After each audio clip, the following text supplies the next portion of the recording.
নবী দোয়াটা কি করছেন খেয়াল করেন, আল্লাহুম্মা বারিক লানা ফি রাজাবা ওয়া শাবান ওয়া বাল্লিগনা রমাজান। ও দয়ার মালিক, রজবে আমাদের বরকত দান করেন, শাবানে বরকত দান করেন, রমাজানে বরকত দান করেন। বলেন নাই, বলছেন আমারে রমাজান পর্যন্ত পৌঁছাইয়া দেন। কেন? বলে রমাজানে এত বেশি বরকত যে আমি কাজ করিয়া নিব, হাওয়ার উপরে নিব না। কারণ রমাজান এমন বরকতের মাস, যেই রমাজানে শয়তানের পায়ে শিকল লাগানো, জাহান্নামের দরজা বন্ধ, জান্নাতের দরজা খোলা। রোজাদার রোজা অবস্থায় ঘুমায়া থাকবে, কিন্তু আমল নামায় সওয়াব লেখা বন্ধ হবে না। রমাজানে একটা নফল আমল করলে ফরজের সমান সওয়াব, একটা ফরজ আমল করলে 70টা ফরজের সওয়াব। নবী বলেন, এজন্য হে আল্লাহ, রমাজান পর্যন্ত আমাকে পৌঁছাইয়া দেন। রমাজানে যেন মরণ হয়, এর আগে যেন না হয়। কিন্তু কিছু কিছু কপাল পোড়ারা এই কপালে রমাজান পাইয়াও আমল করে না। আবার কারা কারা জানি বয়ান করে বেশি আমল লাগে না। আবার একদল কয় মোটামুটি ফরজগুলো করলে হবে, নফল লাগবে না। অথচ রহমতের নবী বলেন, কিয়ামতের ময়দানে ফরজ আমলের ঘাটতিগুলো পূরণ করার জন্য আল্লাহ নফল দিয়া পূরণ করবেন। এখন একটা নফল আমল করেন, রমাজানে করবেন, এখন যে দাম তার থেকে রমাজানে করলে ফরজের সমান দাম। তাহলে আল্লাহকে আপন করার জন্য দুইটা আমল সব থেকে দামি। কয়টা? একটা হলো কোরআনের তেলাওয়াত, আর একটা হলো নামাজ। আর রমাজানে নফলের মূল্য কম না বেশি? অনেক বেশি। এখন ফরজ আমল করেন যা পান, রমাজানে শুধু নফল করে তা পাবেন। তাহলে রমাজানে আমল কম হওয়া উচিত না বেশি? তো তারাবি কম পড়েন কেন? কি আল্লাহর সাথে দুশ্মনী? তাই কি আমাদের সাথে দুশ্মনী? তো কার সাথে জিদ কইরা তারাবি কমায় দিছেন বলেন তো? আপনি জানেন না নফলের দাম বেশি রমাজানে? আপনার কে বলছে আপনি কম করবেন? আগামী রমাজান পাবেন গ্যারান্টি আছে? তো কপালটা এত খারাপ কেন? এই কপাল পোড়া কপাল নিয়ে জন্ম নিলেন কেন দুনিয়ায়? আপনাকে যদি কেউ বুঝায় যে 8 রাকাতের বেশি তারাবি পড়া যাবে না, আমার আপনার সাথে তর্ক করার টাইম নাই, আমি তর্কে যাব না। তবে আপনার কাছে আমি ছোট মানুষ হিসেবে একটা আবেদন রেখে গেলাম, যদি আপনি প্রতিজ্ঞাবদ্ধ হন যে আপনি 8 রাকাতের বেশি তারাবি পড়বেন না, আমি আপনাকে ধন্যবাদ দিয়া সান্ত্বনা করে গেলাম, ঝগড়া ছাড়া ঠিক আপনি 8 রাকাতই তারাবি পড়িয়া, আর তারাবি 8 রাকাতের বেশি আপনার দরকার নাই, তবে বাকি 12 রাকাত পড়িয়া 20 রাকাত বানান, তারাবি হিসাবে না, বাকি 12 রাকাত নফল হিসাবে পড়ে নেন। কারণ এই সুযোগ আর আগামী রমাজানে পাবেন কিনা গ্যারান্টি নাই। আর ওই 8 রাকাত পইরা যদি আমি ভাব লইয়া বের হইয়া যান, তো 8 রাকাতও বরবাদ। 8 রাকাতওয়ালার অন্তরে যদি ভাব আসে আমি তো 8 রাকাতও বরবাদ। আর যদি কন্যায় ভাব নাই, তাহলে 8 রাকাত তারাবি হিসাবে পইরা বাকি 12 রাকাত নফল হিসাবে পড়েন। রমাজানে 1 নফল 1 ফরজের সমান। শয়তানে আঘাত করবে, এই তোরে তো সবাই ধৈর্য করবে, এই পরাজয় বরণ করছো 20 রাকাতওয়ালাদের সামনে। শয়তান তো বইয়া নাই। শয়তানের সাথে যুদ্ধ করার মাস রমাজান।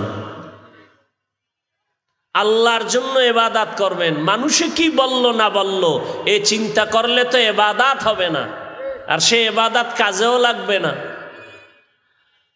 অতএব এই রমজানে রহমতের নবী এত আমল করলেন,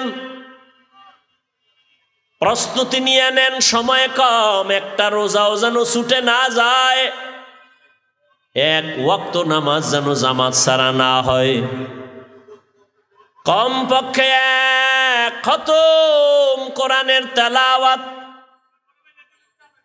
কমপক্ষে এক খতম তেলাওয়াত, রোজা যেন ভাঙ্গা না যায়। রডের ফ্যাক্টরিতে গিয়ে দেখো, সিমেন্টের ফ্যাক্টরিতে গিয়ে দেখো, কত যুবক কষ্ট করিয়া কাজ করিয়া একটা রোজাও ভাঙ্গে না। তুমি এই সুযোগ হারাইয়া রোজা ভাঙ্গিও না। ভাঙ্গার অনুমতি তোমারে কে দিল?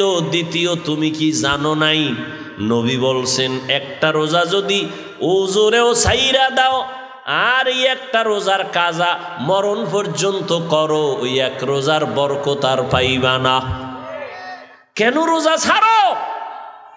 তোমার পাও ধরিয়াও রোজা রাখাইতে পারি না। আর আমাদের আল্লাহর শুকর, ৬-৭ বছরের সন্তান রোজা ভাঙ্গাইতে পারি না। সাহারিতে না উঠাইলে রাগ কইরা খায় না, কয় রোজা। আর তোমার বয়স কত? কে তোমাকে ধোঁকা দিয়েছে যে রোজা রাখলে তুমি অসুস্থ? আল্লাহরে বলো, হে আল্লাহ আমি রোজা রাখবো, তুমি সুস্থ বানায় দাও। রোজার বরকতে আল্লাহ সুস্থ বানায় দিতে পারেননি? ধোকায় পড়িও না রে বাবা। এত এত বিপদে পড়িয়া গেল দুনিয়াওয়ালারা, তারপরেও কি সোজা হইবা না? এখনো সময় আছে, তওবা করো। আমি কিন্তু একবারও বলি না সবাই মাদ্রাসায় পড়ো, তাবলিগে চিল্লা লাগাও, পীরের কাছে যাও। না রে বাবা, যে যেই লাইনেই আছেন, চাকরি করেন, ব্যবসা করেন, লেখাপড়া করেন, ওই লাইনে থাকিয়া মা বাবার দোয়া নিয়া, শিক্ষকের দোয়া নিয়া, ওলামায়ে কেরামের দোয়া নিয়া, নবীজির আদর্শ মেনে 5 বেলার নামাজ পড়েন আর মা বাবার দোয়া নিয়া চলেন। ও আমার কলিজার যুবক বাবারা, তোমার মতো যুবক যুবতী স্কুল কলেজে পড়ে 5 ওয়াক্ত নামাজি আসেনি? নতুন বয়ানের দরকার নাই, নিজের বিবেকটাকে জিজ্ঞাসা করো, বাবা তুমি পারো না কেন? তোমার মতো বান্দা বান্দি জেনারেল লাইনে থাকিয়া র্যাব, আর্মি, পুলিশ, বিডিআরের চাকরি করে, ডাক্তার, প্রফেসর, ইঞ্জিনিয়ার, ব্যবসায়ী, চাকরিজীবী 5 বেলার নামাজ পড়ে আসেনি? রাস্তায় গাড়ি চালায় তোমার মতো গোলাম নামাজ ছাড়ে না। বলো তুমি কেন নামাজ আদায় করতে পারো না?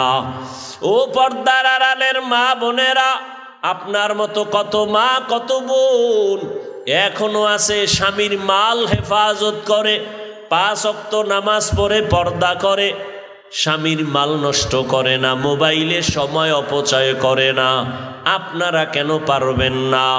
আল্লাহ সন্তান দান করেছেন, একটা সন্তানকে আদর্শওয়ালা ডাক্তার বানায় যান, আদর্শবান ইঞ্জিনিয়ার বানায় যান। সন্তান নামাজ পড়িয়া পড়িয়া মা বাবার জন্য দোয়া করবে। এখনো সময় আছে, তওবা করেন। আর বেপরদায় চলবেন না, নামাজ ছাড়বেন না, মোবাইলে সময় নষ্ট করবেন না।